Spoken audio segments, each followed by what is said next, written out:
Hello जी, आशा करती हूँ कि आप सभी बहुत अच्छे होंगे भई। जैसा कि आप सभी को पता है कि हरियाणा पब्लिक सर्विस कमीशन की तरफ से काफ़ी सारी पीजीटी की वैकेंसी निकाली गई थी, जिसमें आपका सभी का रिज़ल्ट आ गया है। सिर्फ़ इंग्लिश रहता है भई, इंग्लिश का जो स्क्रीनिंग है वो कैंसल हो गया था। तो आप लोगों का स्क्रीनिंग भी सितंबर में होने के पूरे चांस हैं, तो आपके पास ये मान के चलें 1 महीना भी नहीं है। इसलिए भई अपनी तैयारी करें, फुल फ़ोकस होकर अपनी तैयारी करें, क्योंकि आपको पता है कि इंग्लिश में बहुत ज़्यादा पोस्ट हैं पीजीटी में, और अगर आप तैयारी नहीं करेंगे तो भई फिर आप पीछे रह जाएँगे। तो जो ये टाइम है ये रिवीज़न का है, अभी आप सिर्फ़ और सिर्फ़ प्री पर फ़ोकस रखें, क्योंकि मेंस के लिए आपको टाइम मिलेगा।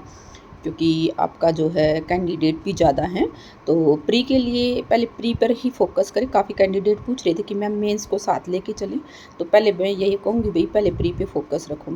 दूसरा भई कल इकोनॉमिक्स वाला जो है, आपको पता होगा कि इकोनॉमिक्स में रिज़ल्ट के ऊपर स्टे दे दिया था, अभी इंटरव्यू हो चुका था, डिटेल मार्क्स आ चुके थे, लेकिन जो फाइनल रिज़ल्ट है उसके ऊपर स्टे था। तो कल 11 अगस्त को इसकी कोर्ट की तारीख थी, और उसमें कुछ नहीं हुआ है भई, आपको नेक्स्ट डेट मिल गई है।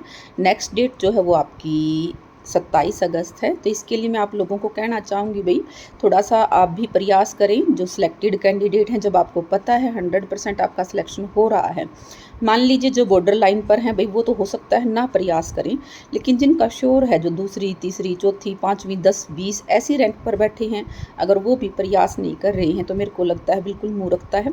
कम से कम आपका जो है तारीख को जवाब तो पहुँचे भई कि क्या चल रहा है, लेकिन आप लोग तो बिल्कुल ही ढीले पड़े हैं, कुछ भी नहीं कर रहे हैं।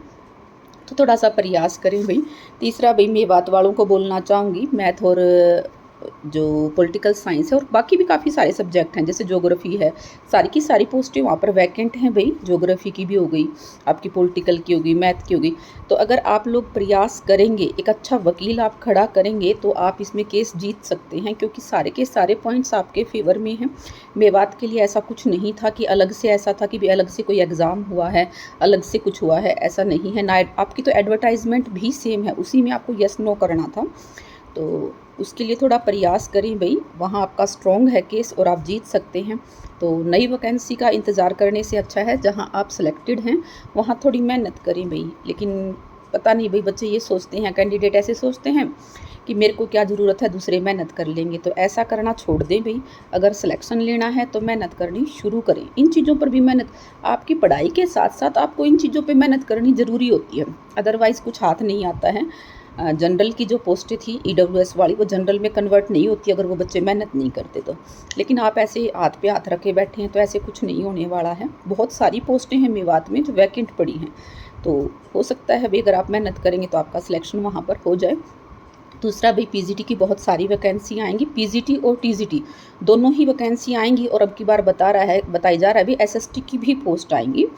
तो अपनी मेहनत करते रहें, तैयारी करते रहें, क्योंकि एसएसटी की पोस्ट 10 साल से नहीं आई है, और अगर अभी 10 साल के बाद अगर वैकेंसी आ रही है, तो सीधी सी बात है, आपको 5 साल का रिलैक्सेशन तो मिलेगा ही, ठीक है।